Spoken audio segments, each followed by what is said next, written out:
नशा एक बहुत बड़ी समस्या बन चुका है। खास करके हमारा जो यूथ है वो इससे बहुत ज़्यादा प्रभावित हो रहा है। नशे की उनको लत लगती जा रही है। इससे हर कोई दुखी है, लेकिन इसका हल अभी तक नहीं निकल पा रहा है।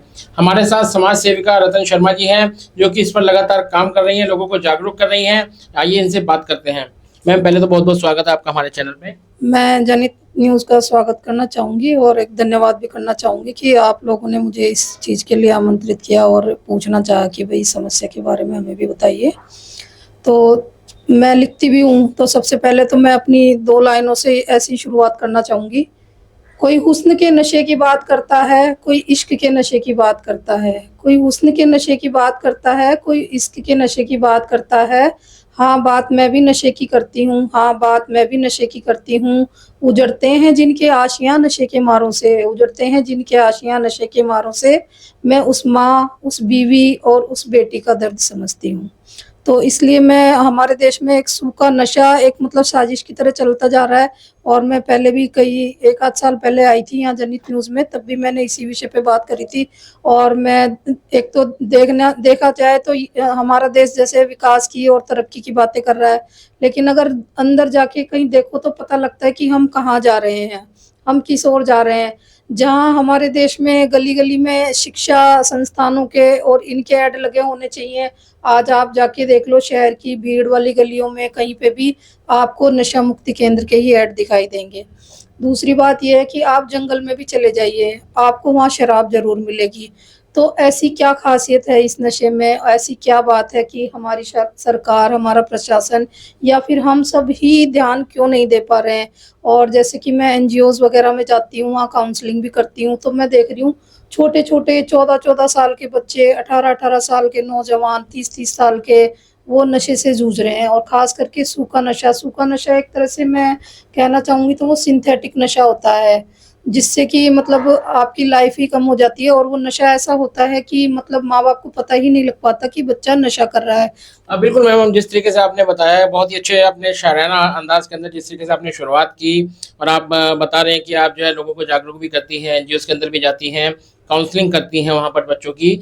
लेकिन देखने में आता है कि जब हम चलते हैं, हमने भी कई बार देखा है, बहुत छोटे-छोटे बच्चे होते हैं, ख़ास करके जो मैं कहूँगा निम्न वर्ग के, जिसमें कूड़ा बीनने वाले बच्चे हो गए और हो गए, उनको नशे की लत बहुत ज़्यादा होती है। वो पता नहीं क्या सूंघते हैं, इस तरीके के नशे वो लोग करते हैं, सूखे नशे का उनको कहा जा सकता है। तो क्या कारण है कि छोटे-छोटे बच्चों में इस तरह की लत क्यों लग रही है? ये देखिए, एक तो कारण है फ़ोन, जो हमारे यहाँ पे जो ये मीडिया इतनी आसानी से जो अवेलेबल हो रहा है ना कि भाई झुग्गी-झोंपड़ी वाला है, भीख माँगने वाला है, वो भी फ़िल्म देख सकता है, वो फ़ोन चला सकता है, रील देख सकता है, रील बना सकता है।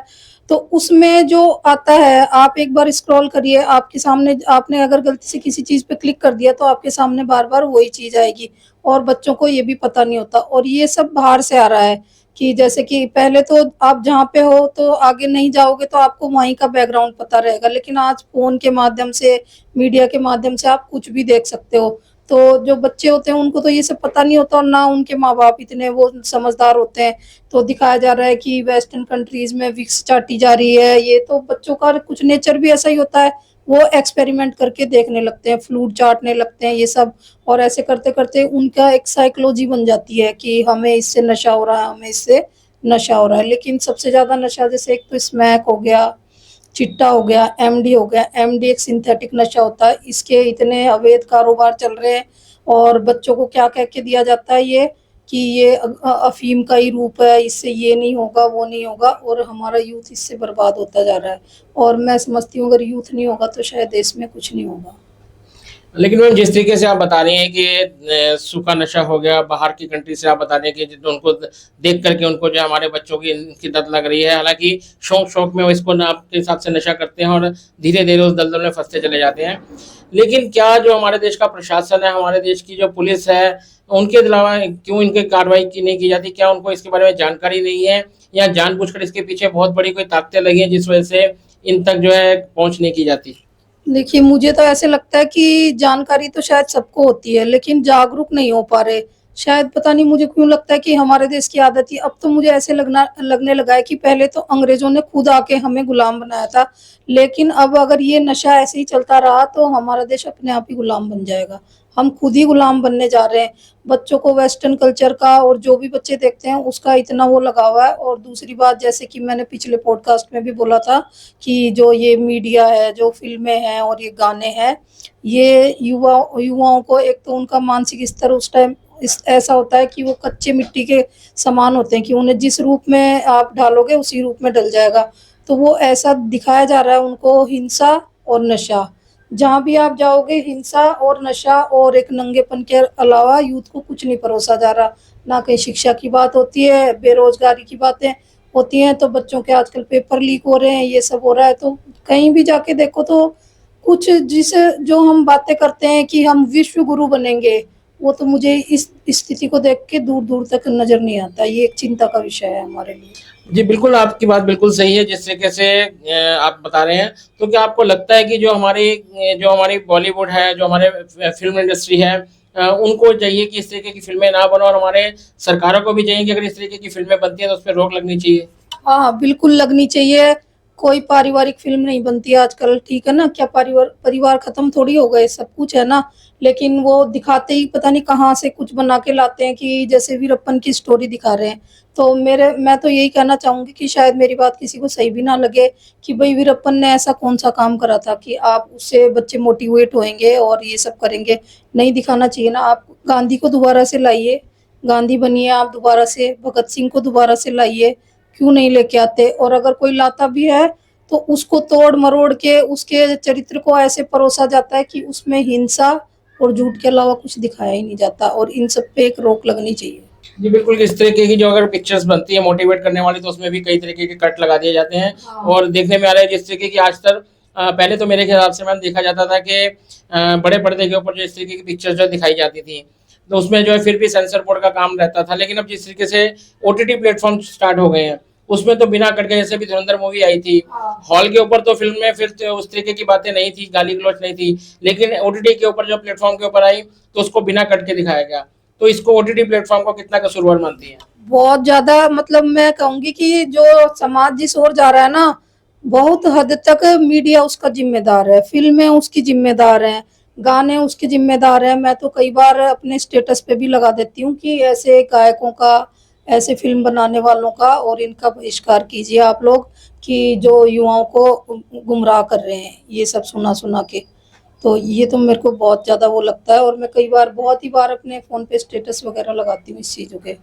मैम, पड़ोसी मुल्क को कितना ज़्यादा कसूरवार मानती है? क्योंकि जिस तरीके से देखने में आता है, कई बार इस तरीके की जानकारी मिल चुकी है कि जो हमारा पड़ोसी मुल्क है, वो हमारे जो सरहदी जो क्षेत्र हैं, बॉर्डर एरियाज़ हैं, वहाँ पर ड्रोन्स के ज़रिए भी अपना नशा भेज रहा है।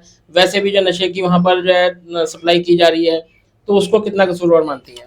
पड़ोसी मुल्क तो देखिए वो तो अपनी हरकतें करते आए हैं शुरू से, तो वो तो करेंगे। लेकिन जैसे हमारा मुल्क तरक्की की बातें करता है, हम सैटेलाइट भेज रहे हैं, ठीक है ना? आज हमारे मुल्क में जो सैटेलाइट का स्तर इतना अच्छा हो गया है कि पहले तो शायद मौसम की जानकारी बिल्कुल सटीक नहीं हो पाती थी, लेकिन अब बिल्कुल सटीक जानकारी देते हैं। तो फिर ड्रोन्स के बारे में भी हमारे, अगर चाहें प्रशासन, हमारी सरकार ही चाहे तो उनकी जानकारी रख सकती है और उनकी वहीं पे रोकथाम कर सकती है। मैं ये नहीं कह रही पड़ोसी मुल्क का बहुत ज़्यादा हाथ है। ये एक मतलब कि किस तरह से हमारे देश को बर्बाद किया जाए, तो लड़के तो कर नहीं पाएँगे, तो फिर ये तो सबसे अच्छा तरीका है कि खुद ही बर्बाद हो जाओ, तो कुछ ना लड़ाई होगी ना कुछ होगा और सब कुछ अपने आप खत्म भी हो जाएगा। हमारे देश से सबको डर ही क्या है, क्योंकि विश्व में सबसे ज़्यादा युवा शक्ति हिंदुस्तान के पास में है और जिसके पास युवा शक्ति है, आप समझ सकते हो वो कुछ भी कर सकता है। जी, बिल्कुल, बहुत अच्छे आपने जो है बातें जो हमारे को बताई हैं। अब हमारे जो दर्शक हैं, उनको, पेरेंट्स को क्या क्या आप संदेश देना चाहेंगी कि अपने बच्चों पर किस तरीके से वह नज़र रखें, किस तरीके से बच्चों को कंट्रोल में रखें कि वह इस ओर जो है वो ना ही जा पाएँ? मैं तो देखिए सब पेरेंट्स से यही कहना चाहूँगी कि एक तो आप अपने बच्चे के फ़ोन पे क्या देख रहे हैं, क्योंकि फ़ोन का सिस्टम ऐसा हो गया कि गलती से भी एक बार आपने कहीं पे भी स्क्रॉल कर लिया, क्लिक कर लिया, तो आपको बार-बार वो चीज़ दिखाई जाएगी। तो उनका ध्यान दीजिए और एक ना बच्चों को थोड़ा पेशेंस के साथ पेश आइए। और जो ये आधुनिकता की होड़ है और जो ये कमाने की होड़ है, इसके पीछे ना भाग करके और एक संस्कारों की और एक संतोष और आनंदित जीवन जीने की वो ज़रूर प्रेरणा दीजिए आप अपने बच्चों को। जो हाँ, हम भौतिकवादी बनते जा रहे हैं और भौतिकी के पीछे ही भागते जा रहे हैं, हम अपना जीवन ही जीना भूल गया। आजकल ये लगता है कि हम ये कार ले आए, हम वो ले आए और उसके पीछे मतलब इंसान कुछ भी करने के लिए तैयार हो जाता है।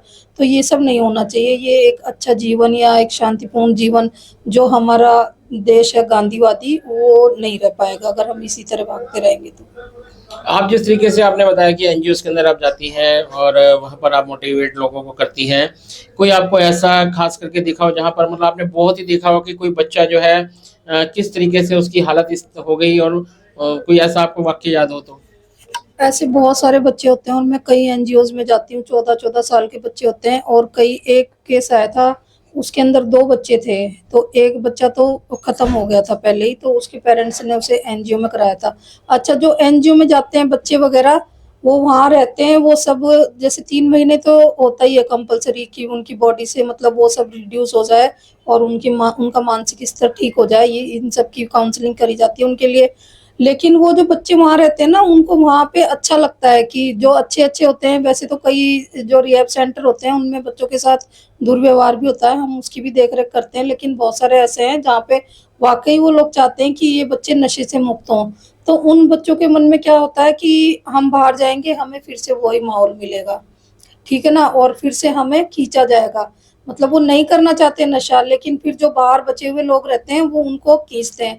तो मैं तो ये कहूँगी कि सबको, एक आम आदमी को मिलके, हर इंसान को मिलके और नशा विरुद्ध एक अभियान चलाना चाहिए। जैसे कि ज़रा-ज़रा सी बात के लिए लोग बाग जंतर-मंतर पे और प्रगति मैदान में जाके बैठते हैं। तो मैं तो कहती हूँ नशे को बंद करने के लिए बैठो।